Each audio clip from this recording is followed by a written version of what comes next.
Hello to everybody. And do you hear me? Yes. Okay. Yes. Thank you.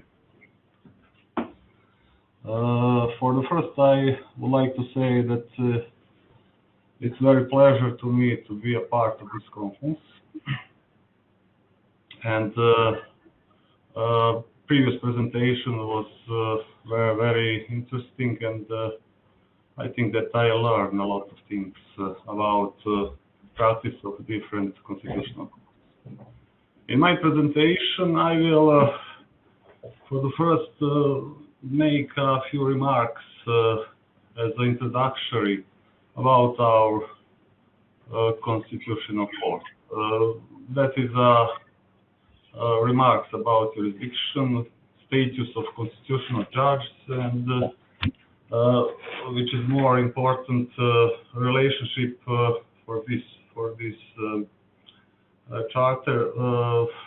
Very important is the relationship of constitutional court with European law and institution. About jurisdiction of constitutional court, according to the currently constitution of Serbia from 2006, I must say that in comparison with previous period, we have a increasing of jurisdiction, and we can conclude in generally that jurisdiction is very intensive. It means that constitutional court decided about its core jurisdiction. It is a review of constitutionality. Then has other different jurisdictions as a special appeals, which can submit, for example, a member of parliament or judges. Then constitutional courts have a right to prohibit a political party or church. Until for this charter, the most important jurisdiction is deciding on constitutional complaints. About status of constitutional judges, we can put the parallel with a previous topic. It means that number of constitutional judges increased in comparison with the previous period, and now we have 15 members of constitutional court, and that is suitable. I can see that is suitable with a very wide and extensive jurisdiction. But if you compare it with other bigger countries than Serbia, then it could be probably too much. For example, all of us know that Supreme Court of United States has only 7 judges, but we have almost more than double of that. About the relationship of constitutional court with European law and institution, I must say that area of human rights is the field in which we see that relationship, and which is more important, cooperation. I can say, but I think that it will prove by my chapter that influence from the special European Court of Human Rights to the practice of Serbian Constitutional Court is very strong. Probably we can criticize that our Constitutional Court adopts attitudes from European Court without necessary critics or almost automatic. About normative framework and constitutional reasoning, I would like to stress that about normative framework we have two topics. One is a frame in which constitutional court works. That is, of course, on the first place is constitution. Constitution consists of common and abstract norms, and because of that, it's necessary this statute of constitutional court. But the most important act is rules of procedure. In that act, we have a detailed procedure and all steps in which of topics of jurisdiction explained in a very detailed manner. About work or form of work of constitutional court, as we heard today, there is a different form, and our constitutional court works in three forms. One is a session of the court. It means that in that session decided all judges, all 15 judges. Then we have a grand chamber, which consists of 8 judges, and we have a small council, which consists of 3 judges, and their jurisdiction is divided according to the importance of cases. And in whole procedure, I must stress that is most important role is of judge reporter who prepared the case and who put the proposal of decision for the other judges. About constitutional reasoning and adjudication, generally constitutional reasoning must be depend of the aim which consists in a whole constitutional system, and of course constitutional reasoning depend of the type of jurisdiction, and in this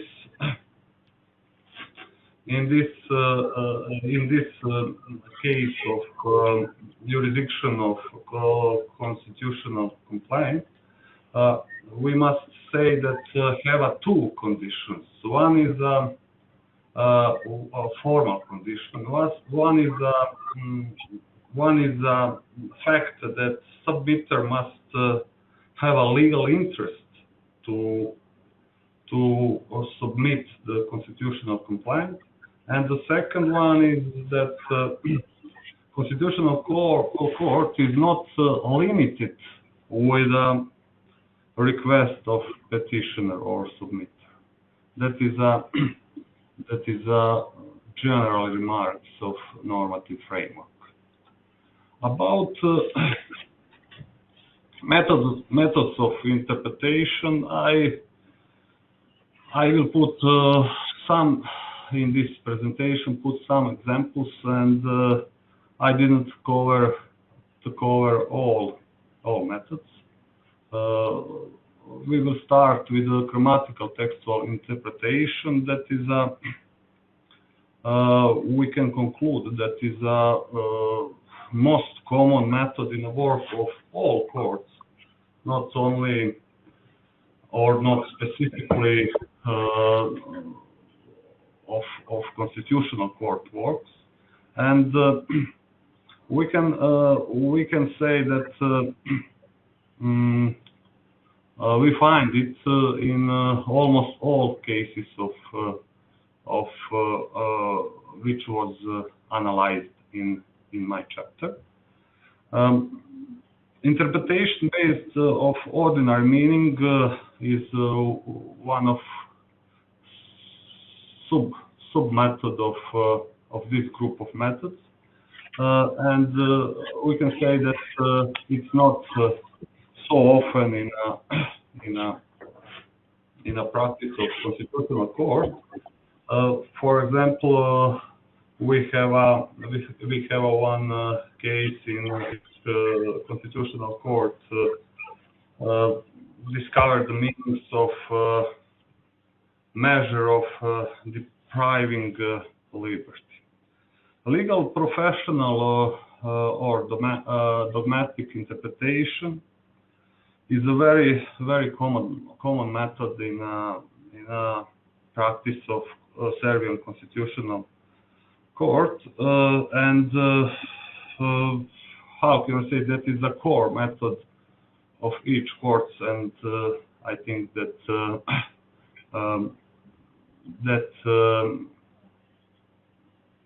we know that theoretically, and now we confirm that knowledge in this analysis. Interpretation on basis of legal principles rarely used in practice of constitutional court of Serbia. We have some legal principles which constitutional court used.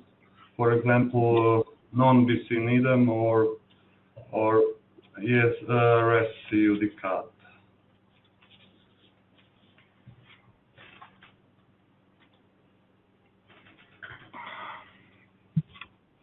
Domestic systemic arguments can be divided in more subgroups too, and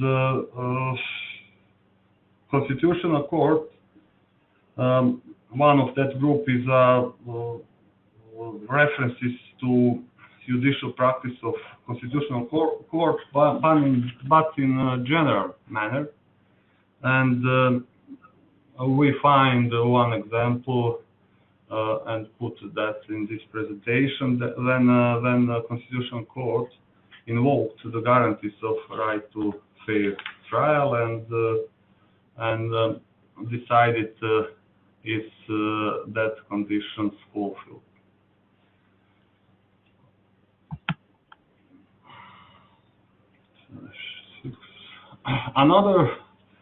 Another subgroup is contextual interpretation in a narrow and broad sense. Narrow sense is very rarely used, unlike broad sense interpretation in a broad sense, which is one of the basic methods which use our constitutional court. About interpretation of constitutional norms on the basis of domestic statutory law is a quite common, but when constitutional court used statute norms, that norms are not decisive. Sometimes yes, but rule is that is not decisive in concrete case. For example, constitutional court in many cases in our analysis use the norms of anti-discrimination act.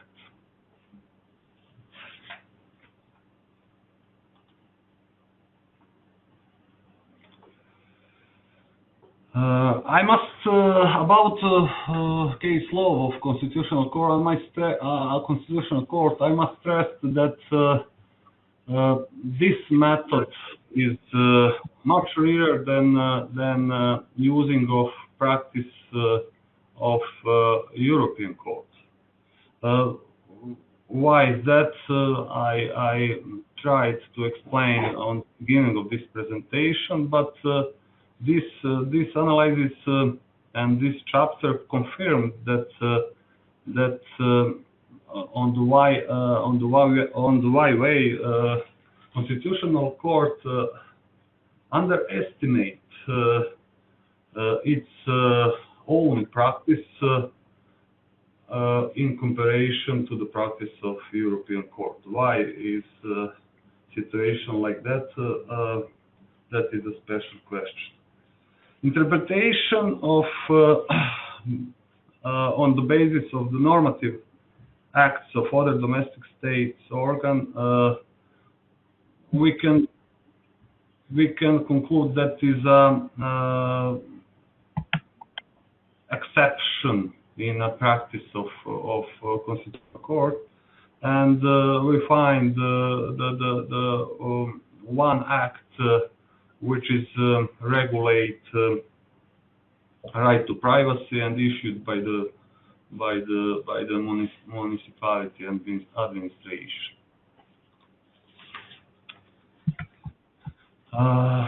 External systemic and comparative law arguments. That is I can say the most frequent and most decisive methods, and we have that method must mark in the norms of European Convention of Human Rights and in a practice of European Court of Human Rights. Interpretation basis of the judicial practice of International Court in case of Serbia Constitutional Court is only connect with European Court. The European Court of Justice is not a court in which cases our Constitutional Court see a precedents, and it means that interpretation of judicial practice of international courts consists of only one court, that is the European Court of Human Rights. We critics on the beginning of this presentation that our court almost automatically adopts the attitudes of European Court of Human Rights. About law-based or teleological interpretation, we have some remarks about that interpretation. First, I must say that Constitution as a highest statute has general goals and a lot of particular aims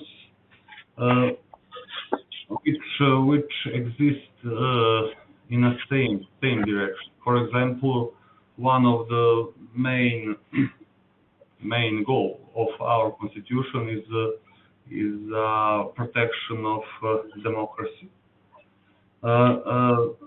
In that sense, Constitutional Court must interpret norms, domestic and international, according to that common aim. The second element which I would like to emphasize is, according to this interpretation, is that goals mainly are hidden. It means that it's not easy to discover them, and we must interpret the norms and how can I say, very deeply to find, sometimes to find the goal of norms. We identified in our analysis some goals as, for example, as protection of public interest or protection of dignity or protection of personal data, etc. According to the arguments which are based of scholarly works or jurisprudence, it's strange that our constitutional court mainly consists of professors of constitutional law mainly, and PhD members, but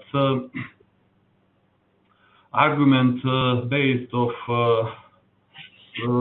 scholarly works are very rarely.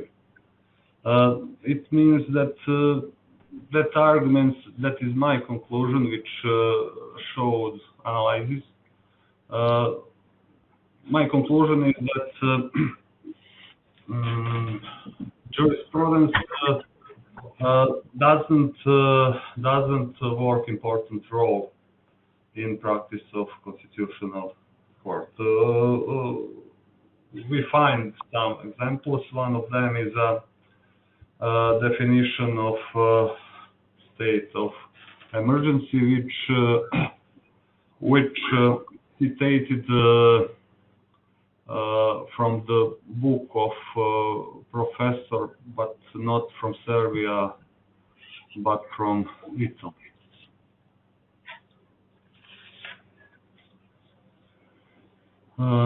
Interpretation in a light of general legal principles is although is early, and we find some of them res judicata, in dubio pro reo nullum crimen nulla pena sine lege, neve sin idem, etc.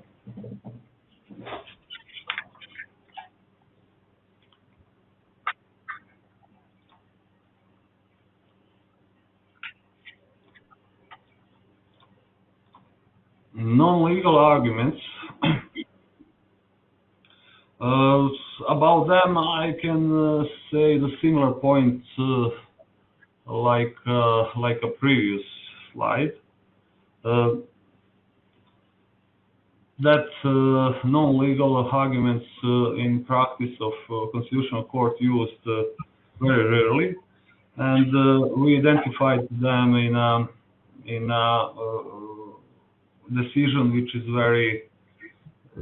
very new, and that decision regulates the status of decision of state of emergency, which caused by the COVID-19. And the last slide.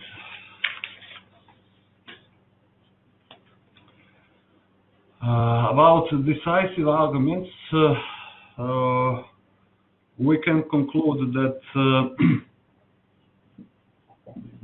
that attitudes of European Court of Human Rights sent to the our constitutional court, if I can say like that, the most decisive arguments, and that argument is not only the most frequent, but most decisive in practice of Serbian constitutional court, which our analysis confirmed.